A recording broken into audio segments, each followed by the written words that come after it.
Hey everybody, today's review is on Godzilla X Kong, one of my most anticipated movies of this year. We'll get to that eventually.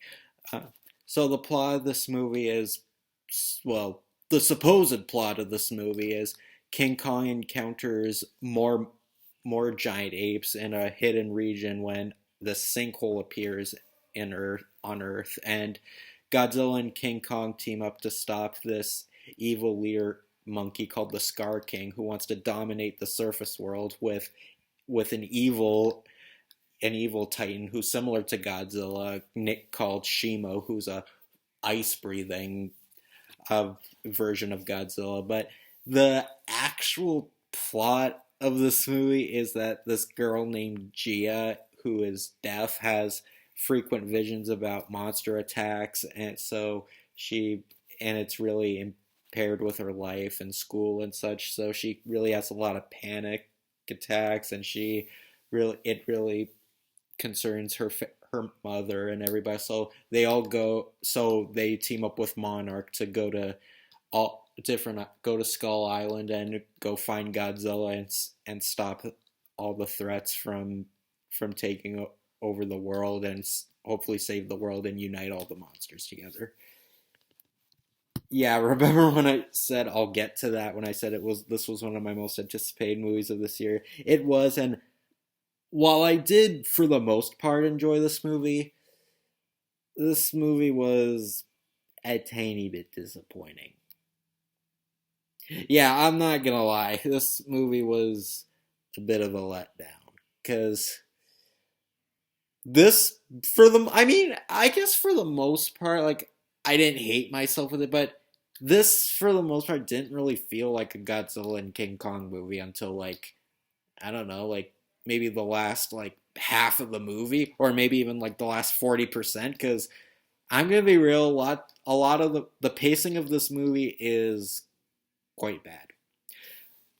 I mean, yeah, in the beginning you do see Godzilla, and you actually no, you don't really see Godzilla for the most part. He doesn't even appear to like most of the second half of the movie. Most of it's actually just King Kong, and like it is cool to see. In fact, I actually love how like the first movie was, well, not the first movie, like the last Godzilla versus Kong. They did focus a lot on Godzilla and him rising out of the ocean and him being discovered. Like this is more King Kong story, and you do see more of Skull Island. You see more of his world, and he has a family, and you see a bunch of apes, and it's it's cool when it's there, but for the most part, like lots of people made this criticism about the 2014 Godzilla, which I guess it's fair, but hate I still like that movie because like I still think it's a good start to the MonsterVerse. This movie mostly focuses on human characters. I mean, yeah, Godzilla and King Kong, they are part of the plot. Like you do get some good monster action. In fact, they do have arcs. Like King Kong, as you saw in the trailer, like he does hurt his arm, and then he gets that robotic. Not it's not really prosthetic. It's more like an iron cast. Like it's like a mechanical cast, which I think that's a really cool idea. Like there's a lot of creative um, ideas in this movie, but for the most part, you just see it's mostly just about the deaf kid Gia. Like it's mostly about just her and her visions God of Godzilla attacking and just her communicating with King Kong, and like throughout like lots of them you see her and her mother communicating and seeing how like I said, how her frequent visions and her PTSD, I guess, really impact her life, and she's really paranoid. And I mean, I guess it's a neat idea for a monster movie to deal with, a character going through paranoia, but that should be like plot B. Like the movie, for the most part, really focuses on that, and I mean, it's done well. Heck, like I think the deaf kid who plays Jay, with the sign language and such, like for what she had to work with, I think she does really good. And also Rebecca Hall, who plays her mother, like I think they both do really good. They really do try, but the problem is that when you're watching a movie with giant monsters, paranoia about monsters isn't really the most interesting aspect.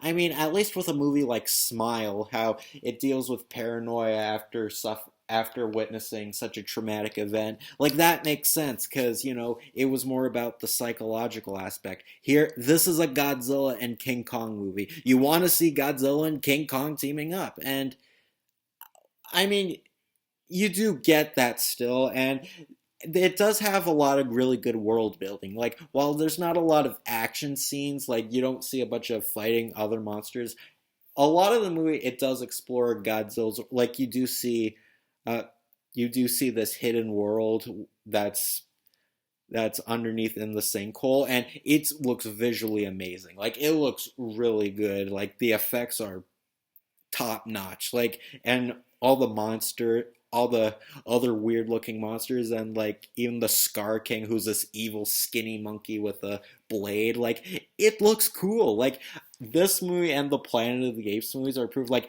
you can make like big, you know, action hero type monkeys actually look cool for such a stupid concept. And I wish this movie did focus more on that. I wish it kind of built up on the world of also Godzilla, not just what Godzilla deals with and all the weird sea monsters, but also King Kong with all the weird monkey type civilization. Like it's a neat idea, like it's bizarre, but it would be cool to see, but you don't really get much of that till the second half. But and yeah, the pacing of this movie it does kind of kill it. I mean, is the movie still good? Yes. Like I still had a fun time with it. Like I think the second half of the movie really saved it. Like it definitely made the movie good, and like the acting, like I said, it's still fine. It's just the characters aren't that interesting. Like mostly it's just about scientists researching monsters, which would be cool if you could actually see the monsters for most of the movie, but you don't really. It's just a weird mishmash of human characters and then monster characters. Like they should blend together. They should work well within the story, but no, it kind of feels like it's focusing on one story for half the movie and then another for the second half of the movie. So in that way, it's really underwhelming, and it's not a movie something a Godzilla and King Kong movie should do. It should like it already. I could forgive this movie if it was the first movie in the MonsterVerse, like if it was building up to Godzilla and King Kong, like that would make sense. But no, this is the fifth movie in the MonsterVerse. Like it shouldn't take this long to build up the two main characters. I mean, like, I get it. I get it. You want this to be suspenseful. Like that makes sense. You want the monster action to feel more intense, and you want to get your adrenaline pumping. But it doesn't really work when it's not throughout most of the movie. So I mean, like, I had fun still. Like I did not dislike this movie. Like I think it's good. Like if it wasn't for like the visually pleasing worlds that they go through and all the weird looking monsters, I think in this I definitely think the movie was worth watching for that, but the slow pace did kind of ruin the movie for me, like I said. Like it's and while the plot subplots with the human characters, they're okay, but I don't think they were interesting enough for it to construct for most of the movie. Like it's like a weird and the movie's not even that long. It's only like an hour and 40 something minutes. Like so that kind of makes it worse. Like most of the monster stuff is just in half the movie in a pretty short movie altogether. I don't know.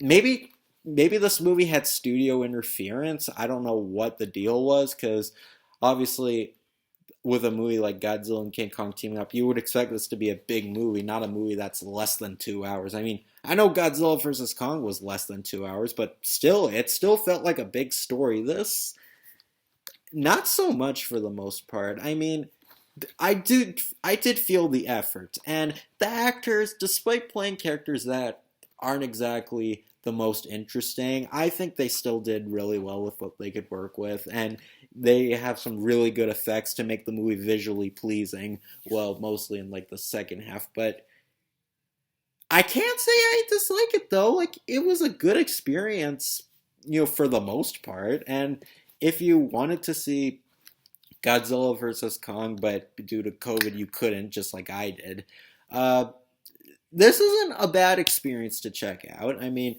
it's not as good as Godzilla versus Kong, but I mean, if you just want to see the monster scenes, and I think it's worth waiting because it's a pretty short movie, so it's not like you have to wait like 2 hours just for them to come up. So yeah, I did feel the effort, but some of this movie just didn't work really. But overall, I'd say the movie was still fun.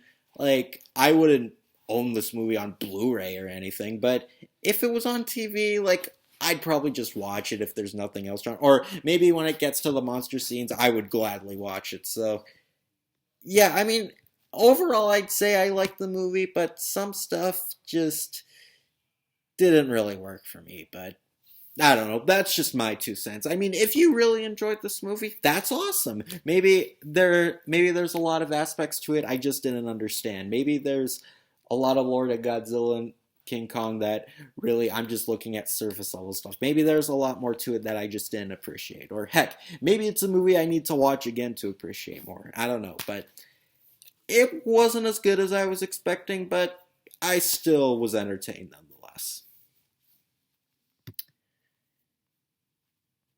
So the trailers before the movie, I got Civil War. This is out in a couple weeks. Actually, isn't this out this weekend? Jeez. Yeah, I'm pretty curious about this one. I think it'll be cool, an apocalyptic war type film. So I'm curious to check this out. I got Twisters. I never saw the first Twister movie. I know it was a big hit when it came out, which I did see Nostalgia Critic's review of Twister. I thought it was pretty funny. Even when I said this movie was only a hit because of the effects, and yeah, well, I kind of get the feeling that was part of the success of the movie, and it does look pretty corny. But maybe I'll just watch it if I'm just in the mood for like a corny B movie type film. But yeah, Twister's like I don't have really any strong thoughts on this because I haven't seen the first movie. But then again, maybe it'll be like Top Gun, where even though the movie has like a dated, cheesy feel, I can appreciate it, and the sequel's actually really good. Because funny, the first Top Gun was good, the second Top Gun was weirdly really good. So yeah, maybe I might check out Twisters if I just want to check out the first one. I mean, it's probably not going to be neither movie. I don't think it's going to be the worst thing. So this one was kind of weird though. I got If, but it wasn't a trailer. It was like some kind of weird. It felt like a. It was more like an ad, like a TV ad with Ryan Reynolds and John Krasinski, kind of just describing the movie and just showing some clips, and that was it. It was kind of weird, but I am kind of interested in If. I think it looks very unique. So, I mean, I've probably said that already because I've gotten the the actual trailer for this movie a lot of times in the past couple months. So, yeah, If I'm definitely curious about. I got A Quiet Place Day One. I do want to see this one. I think this will be quite interesting to add to the story for A Quiet Place. See how it all began. I mean, obviously, none of the since it's a prequel, none of the cast will return. But I'm still looking forward to this. Funny, two John Krasinski movies where I got the trailers for before this. So isn't that funny? I got Bad Boys for Life. I still haven't seen the other three Bad Boys movies. This one looks pretty funny though, so I'll have to check out the first three. This looks like a good film, like a good, you know, exciting action movie, but also gives you a lot of laughs, just like what a good action comedy will do. So I might check out the first three before this is out sometime. So I got Beetlejuice, Beetlejuice. Yeah, dumb title. Yeah, I'm more curious about this than excited because Beetlejuice is one of my favorite comedies. However, like I don't think a sequel is really needed, but I guess if some of the cast was willing to come back and if Tim Burton is directing again, I'm sure this will be something special at least, even if it's not. I doubt this will be as good as the first, but I'm willing to give it a try. I think it'll probably be a lot of fun. And I got Furiosa. I'm looking forward to this one. I still haven't seen any of the Mad Max movies. I mean, this is a prequel, so I don't think I need to, but I mean, it can't hurt just to check him out. But Furiosa looks like a lot of fun. It looks really cool. I love the look of it. It's a post-apocalyptic type feel, and Anya Taylor-Joy, I do like her. She's very talented, so it's good to see her in a as a lead in a movie. So yeah, Furiosa, I'll probably have to check this out. I don't know if I'll see the Mad Max movies first or if I'll see this first, but either way, I'm definitely curious to check this one out. So yeah, Godzilla X Kong, it's fun for the most part for what it is. It's not great. It's not the big epic experience I was expecting, but for what it is, it could have been worse. I didn't dislike it, even if it was maybe even if it was a tad disappointing, but regardless, I did feel the effort, and I give it an A for effort. So yeah, the movie was it. It was an okay way to spend the afternoon. So yeah, see you later. Hopefully, I know I'm slowly starting to get more content pumped out. So hopefully, I'll put out some more videos throughout the month. So see you later.